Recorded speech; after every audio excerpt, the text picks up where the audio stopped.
Gaddafi stadium میں ہونے والے فائنل میچ کی سیکیورٹی کے لیے قانون نافذ کرنے والے اداروں نے کیا انتظامات کر رکھے ہیں؟ وزیر قانون پنجاب رانا ثناء اللہ خود دیکھنے پہنچ گئے۔ سیکیورٹی اقدامات کا جائزہ لیتے ہوئے انہوں نے جہاں اطمینان کا اظہار کیا وہیں موبائل سروس بند نہ کرنے کا اعلان بھی کر دیا۔ رانا صاحب نے لگے ہاتھوں عمران خان پر بھی تنقید کر ڈالی۔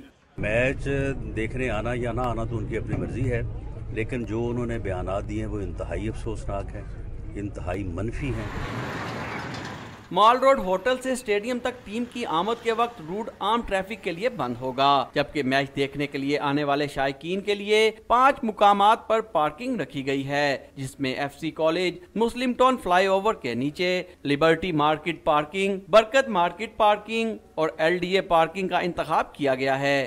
یہ ایک کمپلیٹ ٹریفک پلان بنایا گیا ہے، ایک پارکنگ پلان بنایا گیا ہے اور اس میں لوگوں کو پارکنگ سے لے کے جو میچ کا پوائنٹ ہے وہاں تک پہنچانے کے لیے جو ہے انتظامات کیے گئے۔